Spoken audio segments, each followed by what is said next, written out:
Acero Records Productions. May kikwento ako sa inyo. Istorya ng isang adik. Hambog ng sadko. Isang binata, ang pangalan ay Vicente. Asal niyang pangkalye, akala niya disente. May pagkabayolente ang kanyang mentalidad, dahil masasamang tao kasama niya sa pag-edad. Kanyang ina ang bumubuhay sa kanya.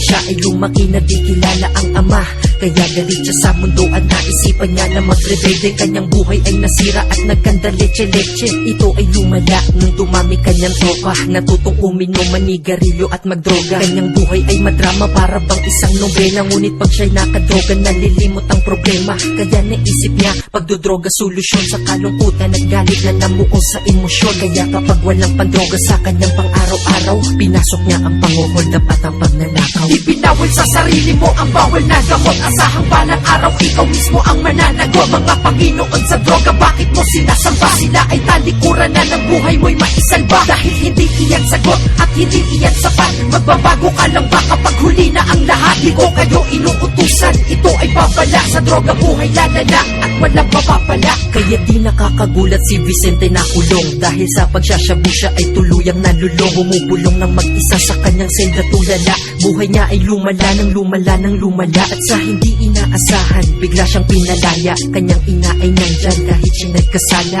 Kanyang ina ay nag-ipon para sa pangpiyansa. Hindi siya matiis kaya binibigyan ng tsansa. Kahit paulit-ulit siyang bumabalik sa rehas, pagmamahal ng nanay niya walang kaparehas. Ngunit di siya nagbago, puso niya ay puro galit. Nagnanakaw siya ng gamit para lamang makagamit, at siya ay nangahablot kapag nalaman niyang may traffic. Gagawin niya ang lahat basta sa kanyang pag-aadik. Si Vicente ay nabuhay na ganap na kriminal. Akala niya ay tama ang mga gawaing iligal. Ituloy natin ang istorya.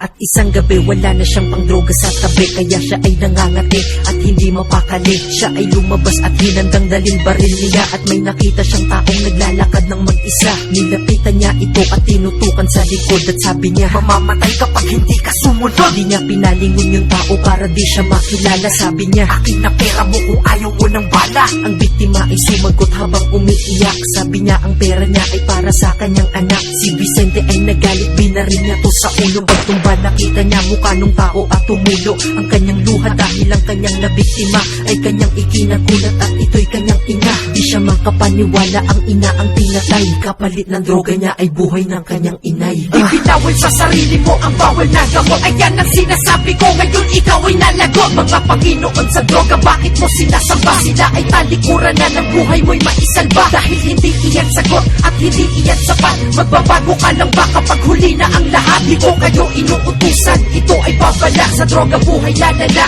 at walang mapapala. Ito ay kwento ngunit naganap na sa tunay na buhay, dahil dyan sa droga kay daming tinubuan ng mga sungay. Imbis na pagulungin ng buhay para may tumulong, mas pinili mong bato ang iyong pinapagulong. Kausapin ng sarili, salamin iyong titigan at pilitin. Pagdodroga ay pigilan at tigilan, dahil si Vicente ay nasira dahil sa bato. At si Vicente ay ako, inaamin ko ako. Dahil lamang sa bato, aking inay, aking nadama. Siya nakakaintindi sa akin at siya ang karamay. Yung gabi siya'y nabaril at bago siya bumitaw, siya ay umiti sa akin at ako'y mag-ingat daw. Kaya sa mga tulad ko, magbago na kayo habang di pa huli lahat. Dahil sa akin huli na to at ako'y napagod na. Nais ko'y kapayapaan, susundan ko na aking ina. Paalam!